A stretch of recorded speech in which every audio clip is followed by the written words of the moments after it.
Hello, good morning, students. Today in 12th class mathematics, we are continuing probability. Probability में आज अभी हम exercise 13.3 start कर रहे हैं. Question number 1. क्वेश्चन नंबर 1 जो है एन अर्न कंटेन्स. अर्न जो है बच्चों बैग है जिसमें 5 रेड और 5 ब्लैक बॉल्स हैं.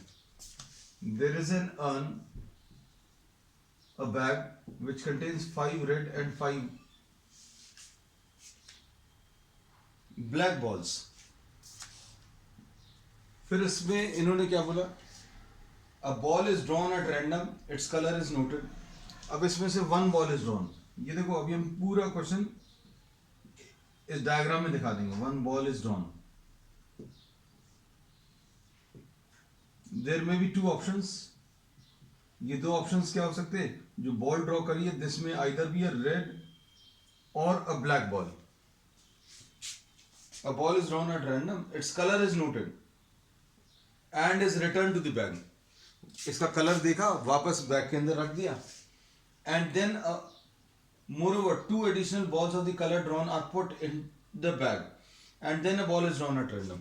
अब इसमें क्या किया, एक बॉल निकाली, उसका कलर देखा, और अगर ये रेड कलर की है तो 2 बॉल्स एक्स्ट्रा रेड की इसमें डाल दी, है ना, +2 रेड अगर रेड निकली. और अगर ये ब्लैक निकली तो क्या किया, 2 ब्लैक डाल दी. If the ball drawn is of red colour, colour is noted, it is put back into the bag and 2 more extra red balls are put. तो अब ये बैग कैसा बन जाएगा बच्चों? अब इसमें 5 रेड +2 रेड, ये 7 रेड आ जाएगा and 5 black balls.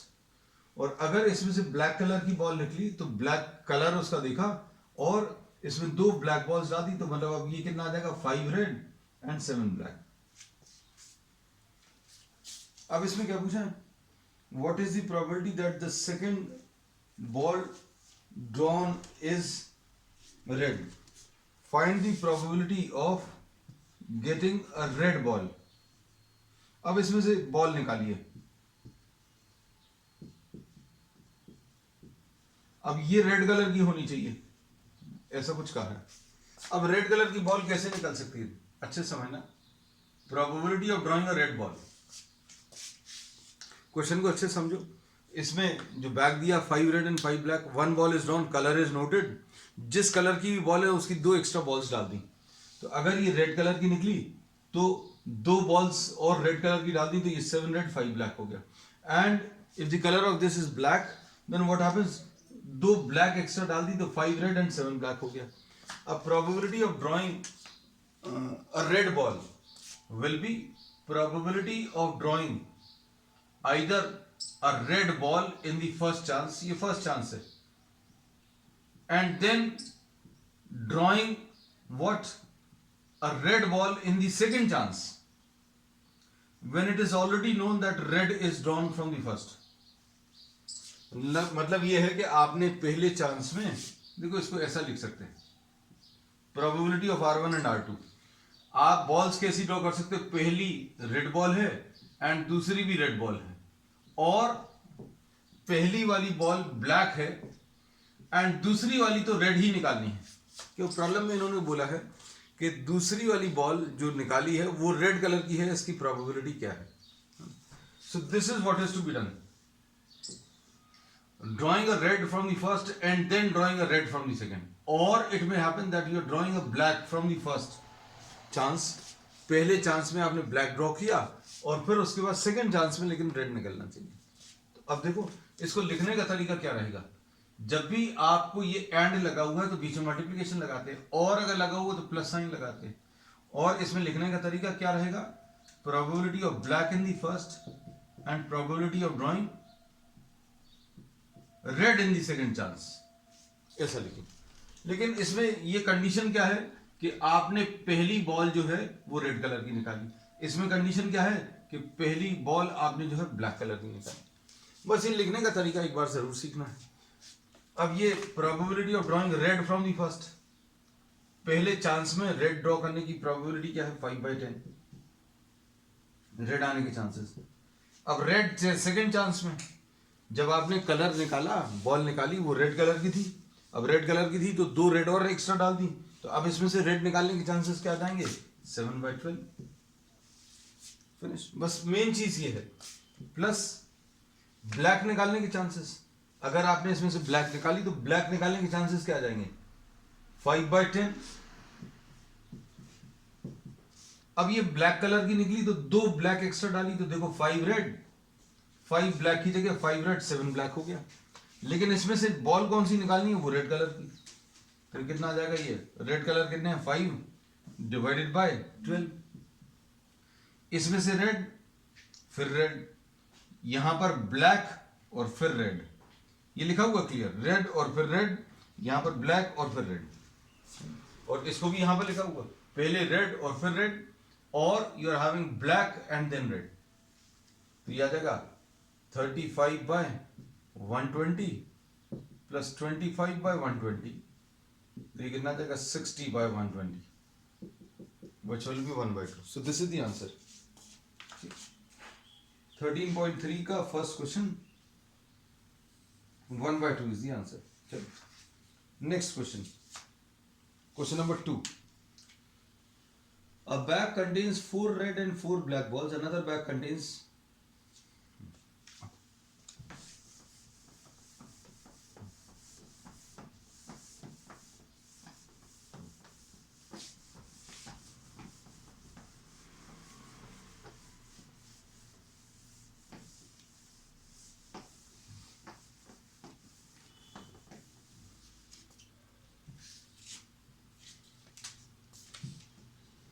question number 2. A bag contains 4 red and 4 black balls. 4 red and 4 black balls. This is bag 1 and this is bag 2. This contains 2 red and 6 black balls. 6 black balls. One of the 2 bags is selected at random and a ball is drawn from the bag which is found to be red. One ball drawn is found to be red.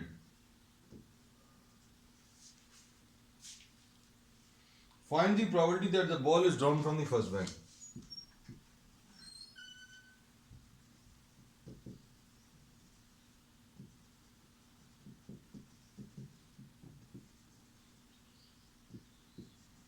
Drawn from the first bag. देखो, अब red colour के ball की probability तो easily निकाल सकते हो भाई। आपको 2 बैग्स दिए हैं और एक बॉल ड्रॉ करनी है, किस में से ड्रॉ करनी है? आइदर फ्रॉम द बैग 1 और फ्रॉम द बैग 2, ये दिया हुआ नहीं है। सो प्रोबेबिलिटी, अभी हम एक काम करेंगे, this is based on Bayes theorem, और इसको अभी हम लोग फॉर्मूला से और कॉन्सेप्चुअली दोनों तरीके से, पहला प्रॉब्लम है दोनों तरीके से सॉल्व करेंगे, फिर आगे के सारे प्रॉब्लम्स अभी हम लोग फॉर्मूले से ही सॉल्व करने वाले हैं। अब देखो, इसमें अभी हम लोगों को कहा है कि ये नहीं निकालना है। Probability of drawing red ball अगर पूछा होता तो बहुत सिंपल है, very simple problem of drawing what? Red ball. कैसे? Probability of selecting bag 1 and bag 1 select किया एंड उसमें से रेड बॉल निकाली, ठीक, और बैग 2 सिलेक्ट किया एंड उसमें से रेड बॉल निकाली। इसको अच्छे से समझना, ये मेन स्टेप है भाई। अगर आपको रेड बॉल की प्रोबेबिलिटी पूछी होती, रेड बॉल की प्रोबेबिलिटी नहीं पूछी, लेकिन अभी हम सिर्फ आपको कॉन्सेप्चुअली इस प्रॉब्लम को कैसे सॉल्व करना वो बता रहे हैं। अगर ये पूछा होता कि रेड बॉल ड्रॉ करनी, तो प्रॉब्लम बहुत सिंपल होता। आप बैग 1 सिलेक्ट किया एंड उसमें से रेड बॉल निकाली, और बैग 2 सिलेक्ट किया एंड उसमें से रेड बॉल निकाली, और कहां पर लग रहा है एंड कहां पर लग रहा है, ये समझने वाली बात है। अब इसको लिखने का तरीका क्या रहेगा? Probability of B1 into probability of R, ठीक, प्लस, और जहां पर लगा वहां पर plus, probability of B2 into probability of R, ऐसा लिख लो। लेकिन इसमें कंडीशनल प्रोबेबिलिटी क्या लिखते हैं? Probability of B1 when it is known that you have selected bag 1। Red ball किस में से? बैग 1 में से। यहां पर रेड बॉल किस में से? सेकेंड बैग में से। बस ये लिखने का तरीका है। बैग 1 सिलेक्ट करने की प्रोबेबिलिटी कितनी आ जाएगी? 1/2। और इसमें से रेड बॉल निकालने की चांसेस देखो, रेड कैसे निकलेगा? 4 है, टोटल 8 है, तो 4/8। बैग 2, अब 2 बैग्स हैं, दोनों बैग में से कोई भी एक बैग सिलेक्ट करने की प्रोबेबिलिटी 1/2 हो सकती है। So this bag will be selected having a probability of 1/2। 3 bags अगर होते तो each bag will be having a probability of being selected 1/3। 4 bags होते तो 1/4, तो 1/2 आ गया। अब इसमें से रेड बॉल कितना आ जाएगा? 2/8। तो ये सॉल्व करने पर 4/16 और ये 2/16, ये आ जाएगा 6/16। ठीक। उसके बाद आपको ये नहीं पूछा, 1 ball is drawn, it is found to be red. They are asking for find the probability that it is drawn from the first bag. Probability that it is drawn from the first bag. ये निकालना है। When it is known that the color which you have drawn is of red. आपने जो ball निकाली है वो red colour की, ये आपको पहले से मालूम है। आपको प्रोबेबिलिटी किसकी निकालनी? Find the probability that it is drawn from the first bag. तो आपको किसकी प्रोबेबिलिटी निकालनी है वो क्लियरली लिख लेना। आपको probability it is drawn from the first bag निकालना है, और मालूम क्या है वो अभी आप ऐसा लिख लो। अब ये कंडीशनल प्रोबेबिलिटी निकालने का तरीका क्या है? B1 intersection R upon probability of R, और ये क्या आ जाएगा? B1 इंटरसेक्शन R, ये मिलेगा probability of B1 into probability of B1 भी होना चाहिए एंड R भी होना चाहिए। ये तो अभी हम लोग निकाल चुके हैं, ये देखो ये लिखा हुआ R/B1, और प्रोबेबिलिटी ऑफ R ये भी लिखा हुआ।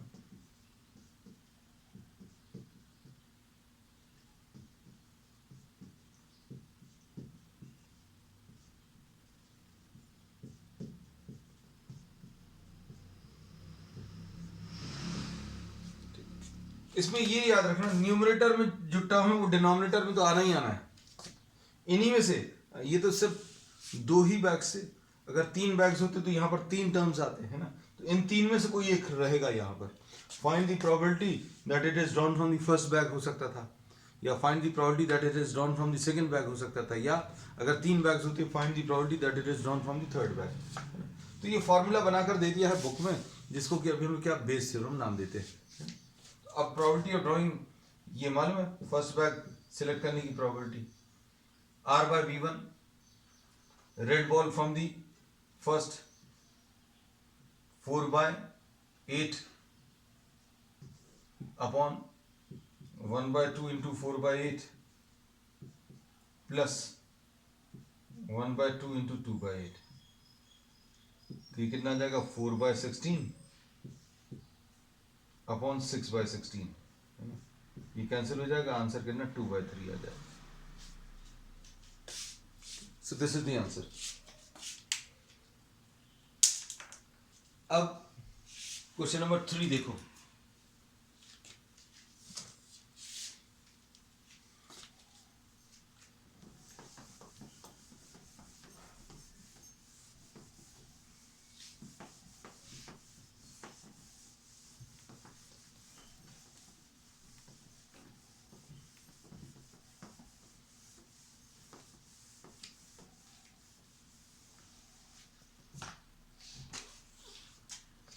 Question number 3.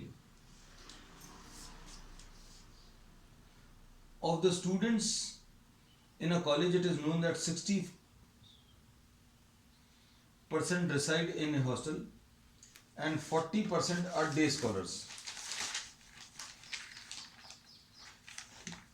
अब इसके बाद क्या दिया है?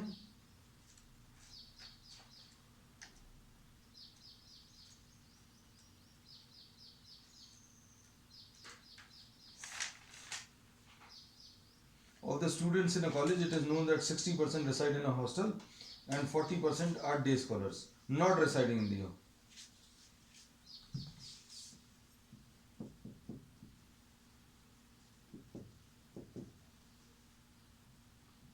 hostel. 40% day scholars.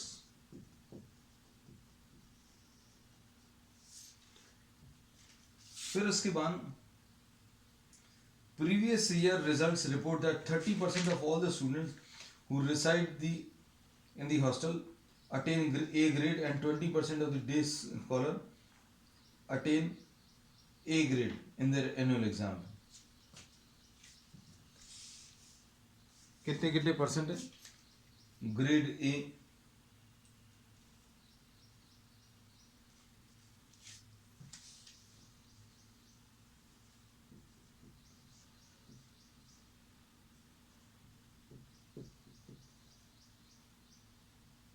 हॉस्टलर्स लिख दे रहे हैं इसमें, डे स्कॉलर्स. तो ग्रेड ए कितने लोगों का आया? 30%.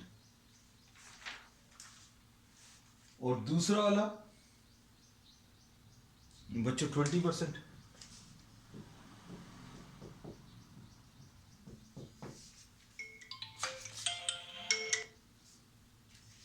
और इसके बाद at the end of the year one student is chosen at random from the college and he has an A grade. What is the probability that the student is a hostelier?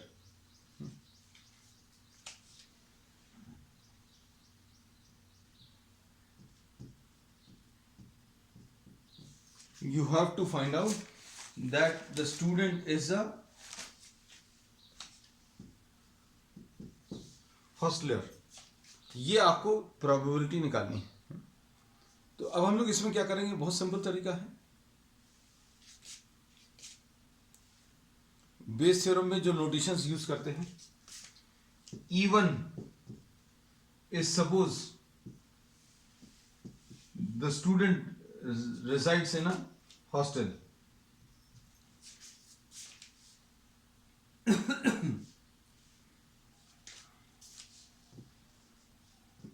E2 day scholar. एक simple सी बच्चों hint इसमें ये है कि ये जो रहेगा ये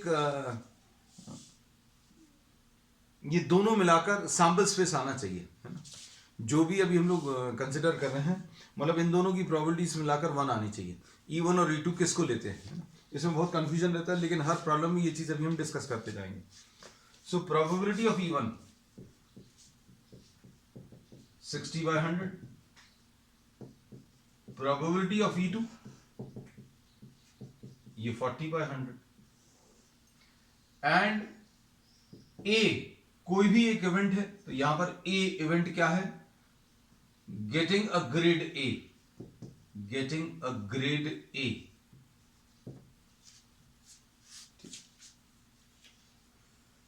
अब इसमें आपको क्या निकालना है? आपको निकालना है that find the probability that the student is a hosteller. Hostel में रहता है वो स्टूडेंट, मतलब probability of E1 by A निकालना है. अब इसको समझना अच्छे से. You have to find out the probability that the student chosen is from the hostel when it is known that the student has got a grade A. आपको probability निकालनी है कि वो हॉस्टल का स्टूडेंट है, और क्या दिया हुआ है, जो आपको स्टूडेंट दिया हुआ उसको ग्रेड A आया हुआ है. ऐसा कुछ प्रॉब्लम है, पूछा है. तो सबसे इंपॉर्टेंट है बच्चों ये चीज लिखना कि आपको निकालना क्या है. और E1 E2 जो रहेंगे वो ऐसे रहेंगे such that these will be pair wise disjoint, मतलब इनमें कुछ भी कॉमन नहीं होना चाहिए. अगर वो बंदा जो स्टूडेंट है वो हॉस्टल में है तो वो डे स्कॉलर नहीं होगा, और अगर डे स्कॉलर है मतलब घर में रह रहा है मतलब वो हॉस्टल में नहीं होगा. मतलब इनमें कुछ भी कॉमन नहीं है. ऐसा नहीं है कोई स्टूडेंट जो हॉस्टल में भी रह रहा है और घर में भी रह रहा है. और इनकी प्रोबेबिलिटीज मिलाकर 1 आना चाहिए. तो ये देखो E1 और E2 की प्रोबेबिलिटीज मिलाकर 1 आ रही है. अब फॉर्मूला क्या है? ये the formula becomes probability of E1 by A will be equal to probability of even into probability of A by even upon probability of even into probability of A by even plus probability of E2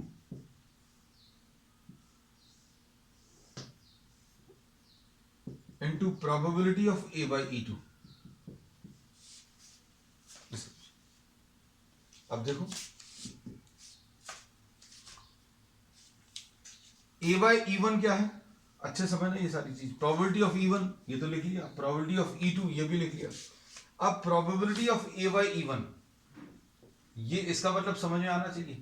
probability of getting a grade A when it is known that the student is from E1 the hostel. E1 is what, the hostel. Grade A आने के chances किसी hostel वाले student के, ये अभी हम लोगों को दिए हुए हैं, ये 30/100। and probability of getting a grade A for a student who is a day scholar। E2 क्या है बच्चों, डे स्कॉलर। E2 क्या चीज है, डे स्कॉलर। E1 क्या है, हॉस्टल में रहने वाला।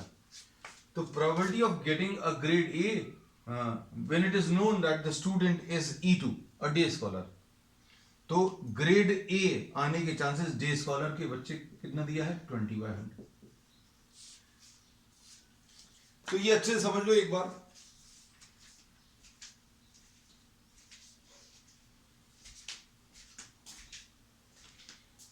ठीक है, तो इसमें प्रॉब्लम में क्या दिया हुआ था, दो टाइप के स्टूडेंट्स हैं, हॉस्टल का और डे स्कॉलर जो घर में रह रहे हैं।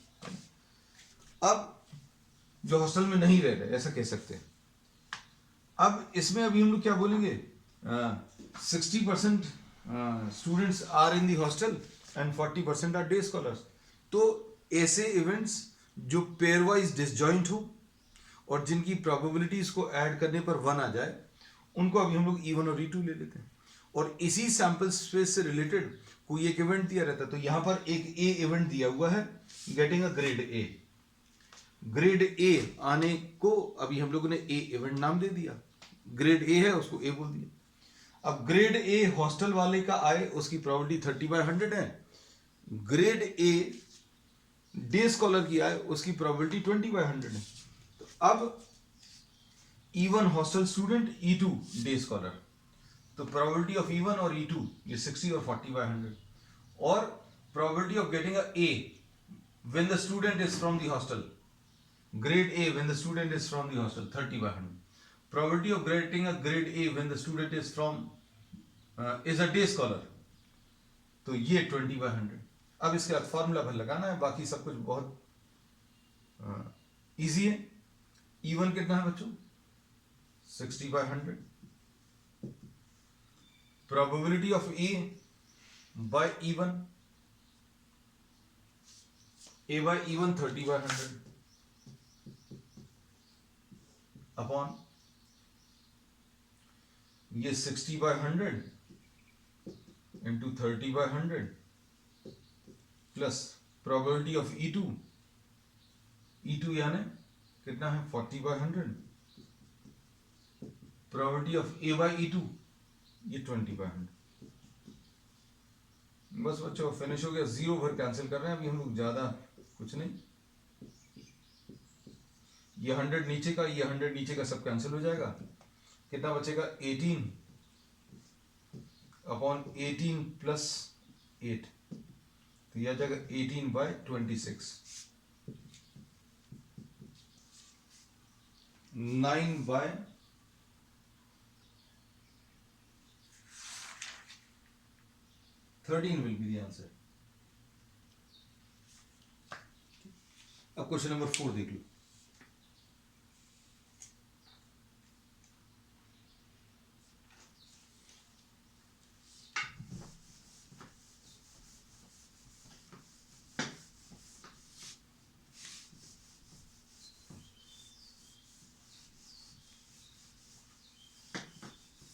एक बार पहली बार करने में ये थोड़ा सा टफ है, एक बार आप कर लेंगे, ये बिल्कुल पक्के नंबर हैं, ये आते ही हैं question. In answering a question of multiple choice test, a student either knows the answer or guesses. Let 3/4 be the probability that he knows the answer, and 1/4 the probability that he guesses. लो ये E1 और E2 starting में ही दिया, knows the answer.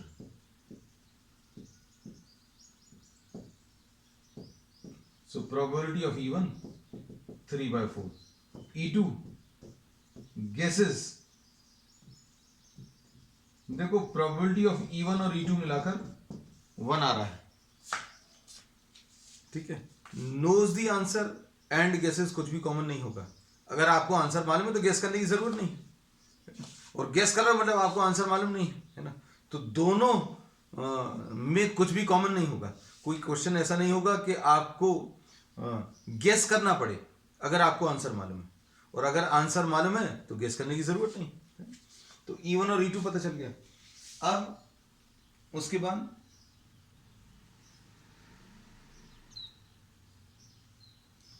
assuming that a student who guesses the answer will be correct.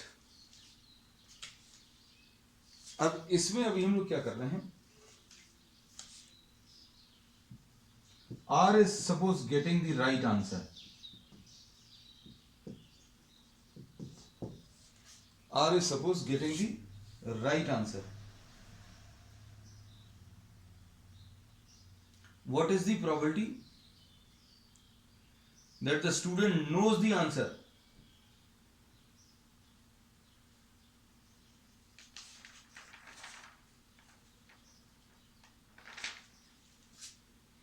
Find the probability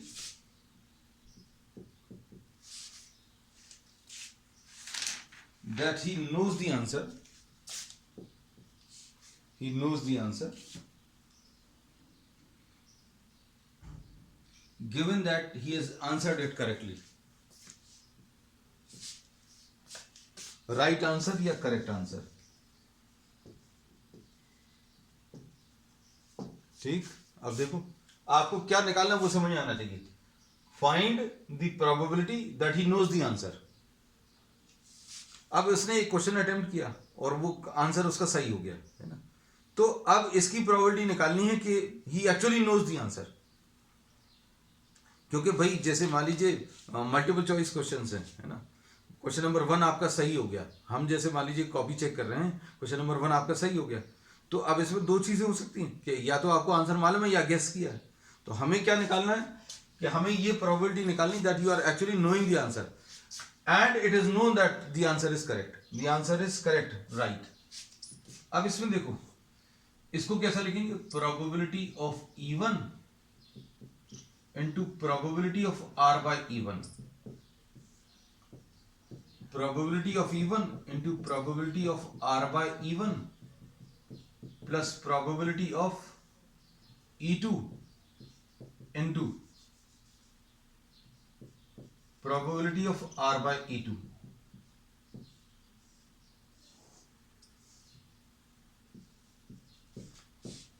ये formula हमेशा एक ही रहने वाला है. E1 और E2 की प्रोबेबिलिटीज तो मालूम है, इसमें कोई दिक्कत नहीं है. अब probability of R by E1 समझने की जरूरत है.